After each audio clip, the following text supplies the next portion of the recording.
Hi hello guys, welcome to our channel Chandrika vlogs. ఈరోజు special వచ్చేసి చేపల పులుసు మా అత్తయ్య గారు చేస్తున్నారు. ఇక లేట్ చేయకుండా ఎలా ప్రిపేర్ చేశారో చూద్దాం రండి. తీసుకున్నా ఇవి సరిపోతాయి, ఆ చేపలకి ఇవి సరిపోతాయి, అందుకని నేను ఎక్కువ తీసుకోలేదు.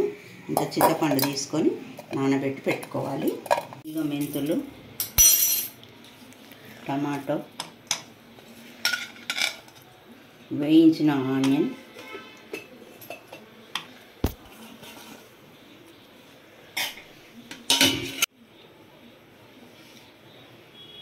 కారం, సరిపడంత కారం, సాల్ట్,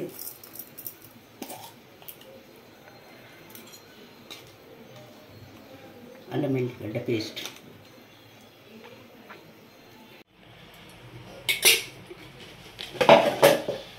ఉల్లిగడ్డ. చేపల కూర వండే విధానం చూపిస్తున్నాం చూడండి. ఆయిల్ కాగినాక మెంతులు, జీలకర్ర తాలింపులు వేసుకోవాలి. వేసుకున్న తర్వాత ఆనియన్, కొద్దిగా పచ్చిమిర్చి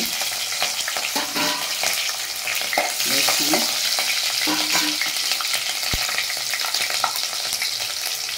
కొద్దిగా కరివేపాకు పౌడరు, ఫ్రై కానివ్వాలి.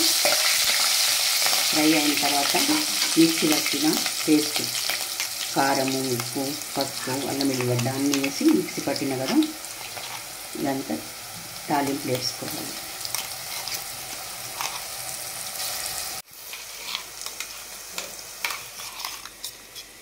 కొన్ని వాటర్ వేసి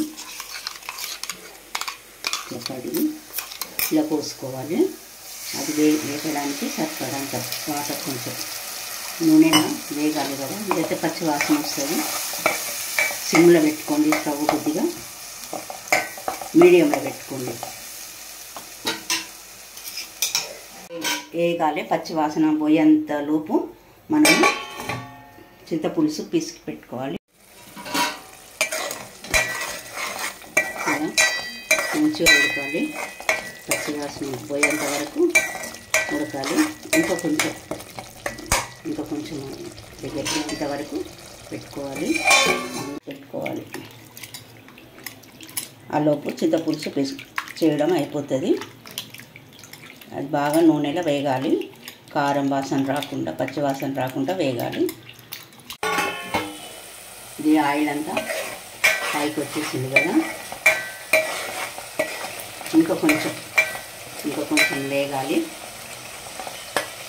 నేను ఈలోపు పులుసు రెడీ చేసి పెట్టుకున్నా. అది ఉడికిన తర్వాత ఈ పులుసు పోయాలి.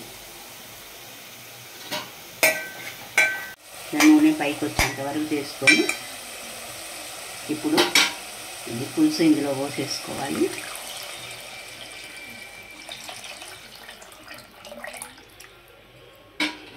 పులుసు పోసుకొని దగ్గరికి అయ్యేంత వరకు మరగనివ్వాలి. ఒక 10-15 నిమిషాలు పడుతుంది, మరగనివ్వాలి. ఇది మరిగిన తర్వాత చేపలు వేసుకోవాలి. మరిగి కొంచెం దగ్గరికి కావాలి పులుసు. ఇప్పుడు చేపలు వేసుకోవాలి. నీరంతా కిందికి వెళ్ళిపోతుంది. అప్పుడు ఈ చేపలు ఒక్కొక్కటి ఇట్లా వేసుకోవాలి. ఇలా వేసుకోవాలి.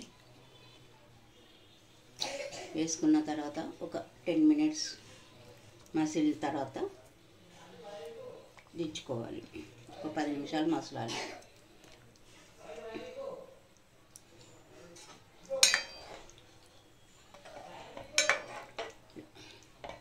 అంటే ఇట్లా వేసుకుంటే చేపలు ఖరాబు కావన్నట్టు, ఇరిగిపోకుండా మంచిగా ఉంటాయి. పులుసు మసిలిన తర్వాత వేసుకుంటే. తక్కువ ఉంది, కొంచెం ఉప్పు కూడా వేసుకుంటున్నా.